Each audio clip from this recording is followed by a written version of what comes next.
Zouhir. Merci à toute l'équipe organisatrice de cette opportunité qui m'a été offerte. Le logo de l'association étant un olivier. Là où je suis né, on a des oliviers, mais on a également cette diapo que je vous montre. Donc je vous laisse imaginer et disons, découvrir d'où est-ce que je viens. Sans trop tarder, également, je vais remercier encore une autre fois les organisateurs pour l'intérêt qu'ils ont porté à cette conférence. Et également, on va essayer de vous familiariser avec un outil qui nous est très intéressant dans notre pratique quotidienne de tous les jours en étant dans la gestion des malades tout volant. Donc on va parler, comme ça a été déjà annoncé par Monsieur le Président, du syndrome inflammatoire biologique, tout en rappelant que ce syndrome inflammatoire biologique est le témoin d'une inflammation qui est un processus non spécifique de défense de l'organisme contre toute agression, que ce soit chimique, physique, ou bactérienne. Donc l'inflammation va être un processus qui va aboutir à un syndrome inflammatoire biologique, qui a des conséquences aussi bien cliniques, locales ou générales, mais également va mettre en jeu plusieurs cellules et médiateurs, et il est toujours le témoin d'un processus organique. C'est très très important que cette inflammation, ce syndrome, est un marqueur évolutif de la maladie. Plus on traite cette maladie, plus ce syndrome inflammatoire va s'amender, et c'est un outil qui va nous permettre qu'on est vraiment dans le vif du sujet, qu'on est efficace concernant le volet thérapeutique. Néanmoins, cette inflammation va avoir plusieurs complications, que ce soit d'ordre local, comme le cas le plus classique d'une polyarthrite rhumatoïde par exemple, qui va engendrer des destructions articulaires, ou bien d'ordre général également. On va voir tout à l'heure, et ça a été mentionné ce matin déjà, tout ce qui concerne les anémies, les hypoalbuminémies en cas de syndrome inflammatoire biologique chronique, la survenue de thrombose, mais également une complication qui peut être observée étant la survenue d'une amylose secondaire à ce processus inflammatoire chronique. Donc, le syndrome inflammatoire est considéré comme étant un ensemble de perturbations biologiques qui vont être constantes au cours de la réaction inflammatoire. On distingue, pour explorer ce syndrome inflammatoire biologique, globalement deux méthodes d'exploration. Une première méthode qui consiste en une exploration globale de l'inflammation, comme on va le voir tout à l'heure, qui n'est pas du tout spécifique. Il y a beaucoup de faux négatifs et de faux positifs. Et la première partie va être consacrée à parler de cette fameuse vitesse de sédimentation des hématies avec tous les problèmes qu'il y a en parallèle. À côté également, on parlera et on mettra une ou deux plaques concernant l'électrophorèse des protéines et l'intérêt de cette électrophorèse dans la gestion du syndrome inflammatoire biologique, et enfin également l'hémogramme, et ça a été déjà rapporté ce matin. Sinon, deuxième volet, c'est ce qu'on appelle les dosages spécifiques des protéines de l'inflammation. Donc, première partie d'ordre fondamental, c'est la vitesse de sédimentation, et en deuxième partie, les différentes protéines de la réaction inflammatoire. C'est quoi la vitesse de sédimentation ou VS des hématies? C'est un paramètre qui est très très simple, qui correspond à la hauteur que prend le plasma formé après 1 heure dans un tube collecté du sang auquel on a ajouté un anticoagulant, et qui doit être bien sûr posé de façon verticale comme sur cette photo. L'AVS est mesuré par millimètre et on ne considère que la première heure. Donc on ne va plus actuellement avoir recours à la deuxième heure. Ça veut dire que si on a une VS très augmentée en la deuxième heure, ça veut absolument rien dire. Il faut uniquement se contenter de la première heure. Quelles sont les valeurs, entre guillemets, normales, ou plutôt le seuil ou la limite supérieure des valeurs normales de cette VS? Elles vont dépendre aussi bien de l'âge que du genre. Ça veut dire que pour un homme, on va considérer que la VS, on va commencer à considérer qu'une VS est pathologique à partir de la moitié de son âge. Ça veut dire que si quelqu'un a 60 ans, on va se dire que la VS, entre guillemets, normale, commence à 30. Ça veut dire que s'il a 30 ou 32 ou 35, c'est une VS qui est normale, malgré que ça a l'air d'être augmenté. La même chose, mais en ajoutant un 10 pour la femme.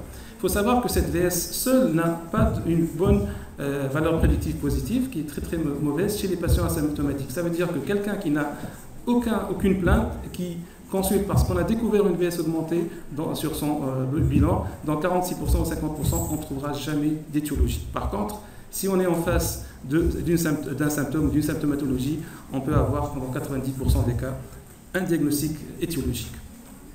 Ce qui nous ramène à dire que toute élévation de l'AVS ne veut pas dire impérativement qu'on est en face d'un syndrome inflammatoire biologique, puisqu'il y a plusieurs autres facteurs qui vont influencer et faire augmenter cette VS. On va y venir petit à petit. Ce qui fait qu'on peut avoir des fausses élévations lorsqu'on a un tube, par exemple, qui est sale, qui est incliné, puisqu'on a vu qu'il faut qu'il soit horizontal. Lorsque la température ambiante est très élevée, lorsqu'on se retrouve en plein été avec 42 de température et qu'on achemine notre bilan après coup, on peut avoir une fausse augmentation de la VS. Et bien sûr, la présence d'anticoagulants peut modifier cette VS et bien sûr l'hémolyse du prélèvement. Sinon, certaines situations qui sont proprement physiologiques, ils peuvent être augmentées, ils peuvent être responsables d'une augmentation de la VS, telles que, comme on a vu l'âge, plus l'âge augmente, plus la VS va être augmentée. Le genre féminin également, la grossesse qui est une phase de la vie génitale de la femme qui est totalement physiologique, donc on peut avoir une augmentation de la VS chez une femme enceinte, mais qui n'a aucun impact pathologique derrière, et bien sûr la prise de pilules oestroprogestatives également, et une étiologie de l'augmentation de VS sans que ce soit pathologique. Donc, globalement, quand est-ce que la VS est augmentée? Bien sûr, ce qui nous importe le plus, c'est le syndrome inflammatoire, la plupart des infections, mais uniquement 50% des cancers. Ça veut dire que dans l'autre partie du verre qui est rempli ou vide, comme vous voulez voir les choses, c'est que quelqu'un peut avoir un cancer, il peut avoir une VS strictement normale. Donc, faites très très attention. Le raisonnement qu'il n'y a pas de cancer parce que la VS n'est pas augmentée ne veut absolument rien dire. Et puis, bien sûr, ce qui nous importe, nous, en tant qu'internistes, c'est l'ensemble des maladies auto-immunes ou auto-inflammatoires qui peut être responsable d'une augmentation de cette VS. Donc, on peut avoir également une élévation pathologique de la VS, mais qui n'est pas liée à un syndrome inflammatoire. Ça veut dire qu'on a une VS augmentée, mais ça ne veut pas dire que cette VS est en rapport avec un syndrome inflammatoire. Donc, elle est faussement augmentée. Il y a plusieurs circonstances, notamment la présence d'une anémie, d'une macrocytose. L'insuffisance cardiaque et également l'insuffisance rénale peut être responsable d'une augmentation de l'AVS sans qu'il y ait réellement un processus inflammatoire. L'hyperœstrogénémie, le diabète, quelque chose qui est très très classique, l'hyperlipémie également, peuvent être une cause d'augmentation de VS non pathologique. Également, ce qui est également très très important à connaître, c'est cette fameuse hypergamma, aussi bien mono ou polyclonale, qui peut être également être responsable d'une augmentation de l'AVS. Sinon, les anticoagulants, on en a vu tout à l'heure, donc là, dans ce cas, l'héparine, ou bien la cyclosporine également peut être responsable d'une augmentation de la VS. En contrepartie, on peut avoir des situations réellement pathologiques, alors que notre VS est diminuée, et ces pathologies vont être responsables ou vont rendre cette VS faussement normale, malgré qu'on est en situation d'inflammation, tels que des cas d'hémolyse, certaines anomalies des érythrocytes, la drépanocytose, la microcytose, la polyglobulie, l'hypogammaglobulinémie, le syndrome néphrotique, la corticothérapie à forte dose et également la cachexie. On a vu l'AVS avec les différentes situations auxquelles il faut penser. Et la deuxième partie, ça va être les protéines propres de la réaction inflammatoire. Et lorsqu'on parle de protéines de la réaction inflammatoire, c'est des protéines dont la concentration plasmatique va varier de plus de 25% dans les 5 à 7 premiers jours suivant le début d'une réaction inflammatoire. Et pour parler que telle ou telle molécule ou telle protéine est réellement une protéine de la réaction inflammatoire et un bon marqueur de la réaction inflammatoire, il faut qu'elle réponde à 5 critères qui sont la dépendance exclusive de la réaction inflammatoire, ça veut dire qu'elle ne va être augmentée que lorsqu'on a une réaction inflammatoire. Et en chef de file, on trouve la CRP. Deuxième élément, deuxième critère, c'est son indépendance de la cause de l'inflammation. Que ce soit on est en face de quelqu'un qui a une eublasie, qui a une inflammation, une infection autre, on va avoir une augmentation de cette protéine de l'inflammation. Sinon, ce qui importe également, c'est sa cinétique rapide d'évolution, et là également en chef de file, c'est la CRP, une grande sensibilité, ça veut dire même si on est en face d'une petite réaction inflammatoire, on va avoir une augmentation très très importante de cette protéine d'inflammation. Et enfin, bien sûr, ce qui est également très important, que ce soit un dosage facile, précis et d'exécution rapide. On ne va pas attendre 3-4 jours pour avoir un bilan. Ce qui nous amène à avoir deux types de protéines de la réaction inflammatoire, ce qu'on appelle les protéines de la phase aiguë de l'inflammation. C'est des protéines qui ont une cinétique très rapide, qui vont augmenter de façon précoce leur concentration, qui vont avoir une grande amplitude d'augmentation, plus que 50 fois. Par exemple, une CRP peut avoir une CRP à 200, ou 180 ou 300, donc une augmentation très très importante du seuil de ces protéines et puis une demi-vie biologique courte. Et là, également, en chef de file, la CRP est assez intéressant dans ce contexte-là. En contrepartie, on distingue ce qu'on appelle les protéines de la phase chronique. Et dans ce cas, c'est des protéines qui vont être témoins des pathologies inflammatoires chroniques.